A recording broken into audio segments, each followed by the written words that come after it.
يا عبادي الذين أسرفوا على أنفسهم لا تقنطوا من رحمة الله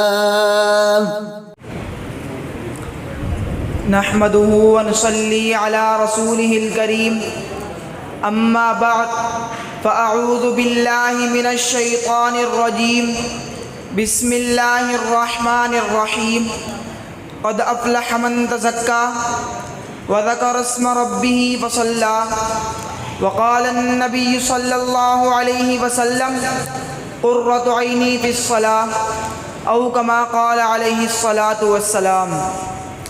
خالق نے کیا بنائی ہے نور نظر نماز، خالق نے کیا بنائی ہے نور نظر نماز، اندھیرا تھا جہاں میں اگر نہ ہوتی نماز، لغزش بہت بڑی ہے اگر رہ گئی نماز، لغزش بہت بڑی ہے اگر رہ گئی نماز، باز پرس بہت کڑی ہے اگر رہ گئی نماز، چھوٹی خطا نہ جان تو ترکے نماز کو، چھوٹی خطا نہ جان تو ترکے نماز کو، سب سے یہی بڑی ہے اگر رہ گئی نماز۔ انتہائی واجب الاحترام اساتذہ اکرام اور میرے عزیز ساتھیوں، السلام علیکم ورحمۃ اللہ وبرکاتہ۔ صلی اللہ علیہ وسلم کا فرمان ہے، بین العبد و بین الکفر ترک الصلاۃ، بندے اور کفر کے درمیان صرف نماز کا فرق ہے۔ سامعین مکرم، صادق المصدوق رحمت للعالمین نے فرمایا، جب بچہ 7 سال کا ہو جائے تو اس کو نماز کا حکم دو، اور جب بچہ 10 سال کا ہو جائے تو ترک صلاۃ کی صورت میں اس کی پٹائی کرو۔ امام سلیمان خطابی فرماتے ہیں کہ یہ حدیث اس بات پر دلالت کرتی ہے کہ اگر بچہ اس حال میں بالغ ہوا کہ وہ نماز نہیں پڑھتا تو اس کے خطرناک نتائج برآمد ہوں گے۔ ایک اور جگہ نبی کریم صلی اللہ علیہ وسلم نے ارشاد فرمایا، من ترک الصلاۃ متعمدا فقد کفر، جس نے جان بوجھ کر نماز کو ترک کیا تو اس نے کفر کیا۔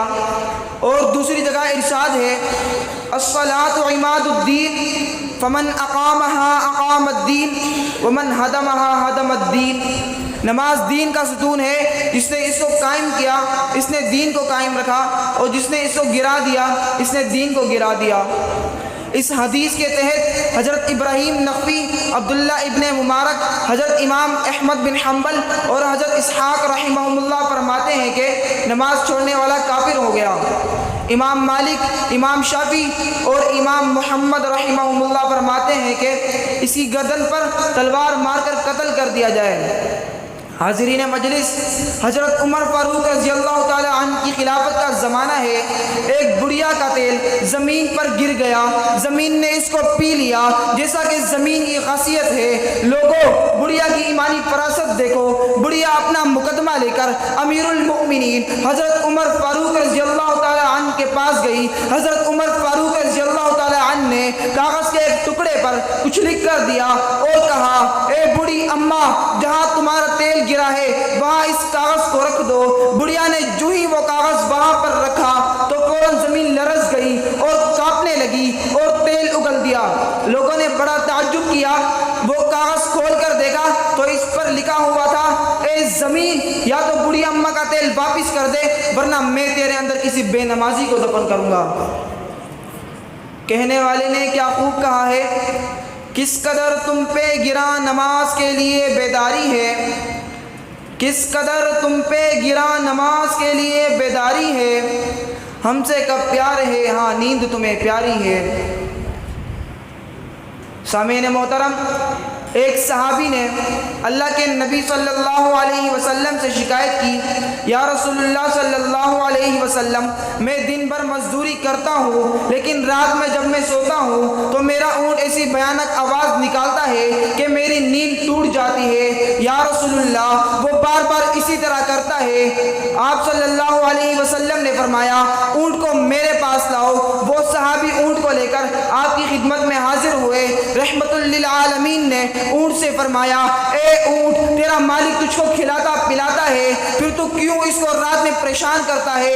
اللہ نے اونٹ کو زبان دی، اونٹ نے سلام کیا، پھر عرض کیا یا رسول اللہ یہ دن بھر مزدوری کرتا ہے لیکن اے اللہ کے نبی شام کے وقت جب ہم گھر آتے ہیں تو یہ بغیر عشاء کی نماز پڑھے سو جاتا ہے، مجھے خوف ہوتا ہے کہ کہیں قیامت کے روز اللہ میری پکڑ نہ کر لے کہ تیرے برابر میں ایک بے نمازی سو رہا تھا، تو نے اس کو نماز کے لیے بیدار کیوں نہیں کیا؟ اے میرے آقا صلی اللہ علیہ وسلم میں بار بار اس لیے چیختا ہوں تاکہ میرا مالک بیدار ہو کر اپنے مالک حقیقی کو راضی کر لے۔ اب بتلائیے اس میں میرا کیا قصور ہے؟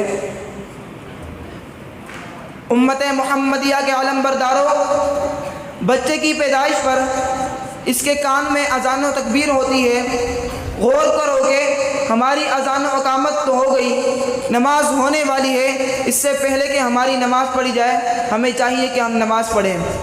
اللہ تعالیٰ سے دعا ہے کہ اللہ تعالیٰ ہم سب کو نماز کی پابندی کرنے والا بنا دے۔ کوئی عبادت کی چاہ میں رویا، کوئی عبادت کی چاہ میں رویا، کوئی عبادت کی راہ میں رویا، عجیب ہے یہ نماز محبت کا سلسلہ، عجیب ہے یہ نماز محبت کا سلسلہ، کوئی قضا کر کے رویا کوئی ادا کر کے رویا، وما علینا الا البلاغ۔ يا عبادي الذين أسرفوا على أنفسهم لا تقنطوا من رحمة الله